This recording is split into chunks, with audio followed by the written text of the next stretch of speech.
Hello friends, welcome back to కుడస్ kitchen. ఈరోజు మా ఇంట్లో ఉన్న అన్ని లెఫ్ట్ ఓవర్స్‌తో ఒక కొత్త రెసిపీ ట్రై చేస్తున్నానండి. ఖచ్చితంగా మీకు నచ్చుతుంది. బాగుంది కాబట్టి నేను మీకు చూపిస్తున్నాను. క్యాబేజ్ పూరియాల కర్రీ మిగిలిపోయిందండి. అదొక కప్పు వరకు ఉంటుంది. ఇంకా సొరకాయ పప్పు ఉంది. అదొక 2 టేబుల్ స్పూన్స్ ఉంటుంది. నేను సర్వప్ప కారం రొట్టె వీడియో కోసం పచ్చిపప్పు నానబెట్టాను. అదొక టేబుల్ స్పూన్ మిగిలిపోయింది. ఈ మూడిటిని కలిపేస్తున్నాను. ఇంకా మష్రూమ్స్ కూడా ఉన్నాయి. దీంట్లోకి సెట్ అవ్వదనమాట. సో, ఇప్పుడొక హాఫ్ కప్ బియ్యపిండిని తీసుకుంటున్నాను. అప్రాక్సిమేట్‌గా తీసుకుంటున్నాను ఇది. బేసిక్‌గా ఎంత బియ్యపిండిని తీసుకోవాలంటే, ఇది మీకు ముద్దలాగా ఫార్మ్ అవ్వాలి. దీంట్లో ఉప్పు, కారం, అల్లం వెల్లుల్లి పేస్ట్ ఏది వేయాల్సిన అవసరం లేదు. ఎందుకంటే కూరలోనే అన్నీ ఉంటాయి కాబట్టి, జస్ట్ ఆ పిండి వేసి వాటర్ కూడా యాడ్ చేయకుండా దాంతోనే ఒక ముద్దలాగా ఫార్మ్ అయ్యేలాగా కలిపానంతే. ఇప్పుడు చూసారా ఎంత చక్కగా ముద్దలాగా ఫార్మ్ అవుతుంది కదా! ఇప్పుడు దీంతో మనం ఏమేం చేసుకుందాం చూద్దాం పదండి. సో, ఫస్ట్ అయితే నేను సర్వప్ప చేద్దాం అనుకుంటున్నాను. సర్వప్ప అయితే తెలుసు కదా! ఒక కుకింగ్ పాన్‌ని తీసుకోవాలి. క్యాస్ట్ ఐరన్ కానీ, లేదంటే అల్యూమినియం కానీ తీసుకోవాలి. ఇది తెలంగాణ స్టైల్ సర్వప్ప. సో, దీనికోసం ముందుగా కొద్దిగా ఆయిల్‌ని వేసి ఈ ముద్దని దీంట్లో వేసి ఒత్తుతున్నాను.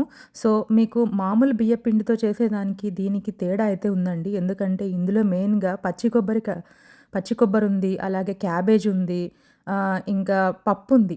పప్పు వల్ల దీన్ని ఒత్తేటప్పుడు కొంచెం కష్టంగా ఉంది. ఎందుకంటే దీనికి స్టిక్కీ నేచర్ ఉండదనమాట. సో, అందుకోసం మీకు ఒత్తేటప్పుడు ఖచ్చితంగా డిఫరెన్స్ అనేది తెలుస్తుంది.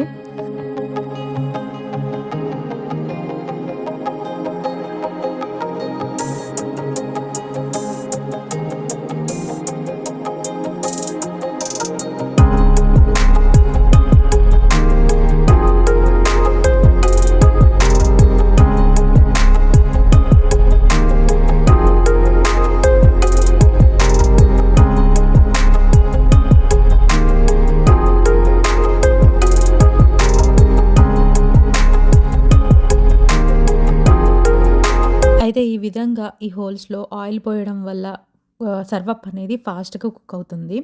ఇప్పుడు స్టవ్‌ని ఆన్ చేసి దాని మీద పెట్టుకొని ఒక మూత పెట్టుకుంటున్నాను.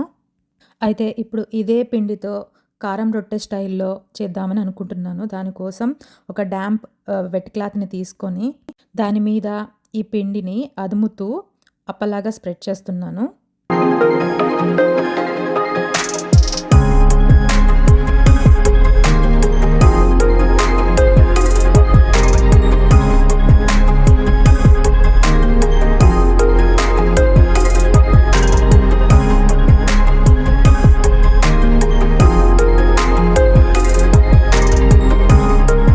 ఇప్పుడు మూత తీసి చూస్తే కొద్దిగా ఒక సైడేమో ఎడ్జెస్ వదిలిపోయాయి. ఇంకొక సైడేమో కొద్దిగా వెట్‌లాగా కనిపిస్తుంది. ఎందుకంటే పైన ఉన్న మూత నుంచి కొద్దిగా వాటర్ కింద పడిపోయి ఒక సైడేమో ఆ విధంగా వెట్‌గా అయిపోయిందనమాట.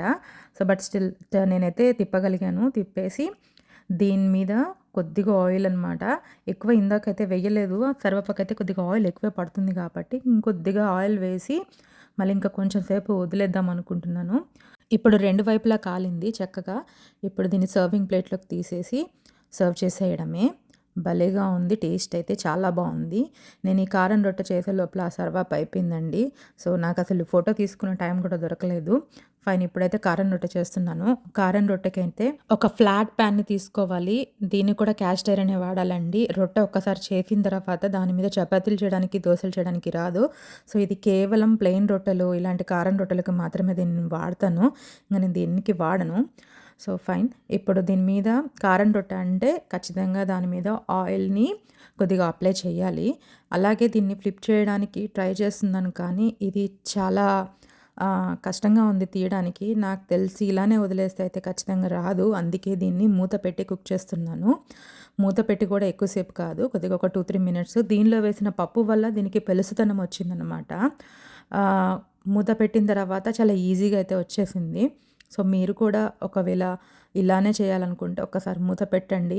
ఫస్ట్ హై ఫ్లేమ్‌లో పెట్టడం వల్ల ఒక సైడ్ కొద్దిగా డార్క్ స్పాట్స్ అయితే వచ్చాయి. సో, ఇప్పుడు ఇంకో వైపు కూడా ఆయిల్‌ని అప్లై చేస్తున్నాను. అప్లై చేసి 2 వైపులా చక్కగా కాల్చుకొని పెన్నంతో సహా పక్కకు పెట్టేద్దాము.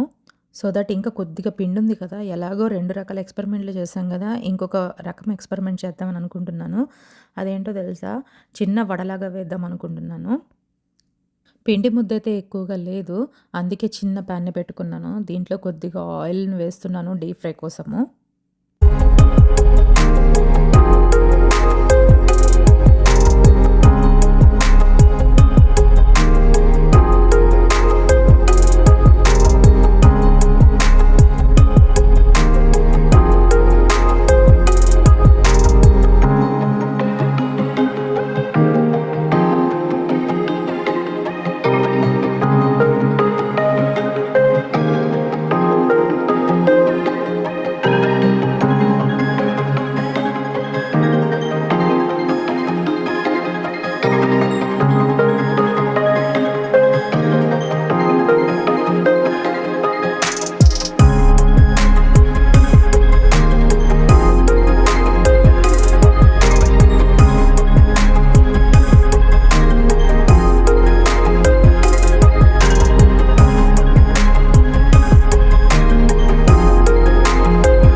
ఇదైతే మీడియం టు హై ఫ్లేమ్ మధ్యలో పెట్టేసుకొని కాల్చుకుంటున్నాను. అలాగే కారం రొట్టె చూసారా ఎంత బాగా ఉందో, చాలా బాగుందండి. సో సెకండ్ సైడ్ కూడా చాలా చక్కగా ఈ విధంగా ఫ్రై అయిపోయింది.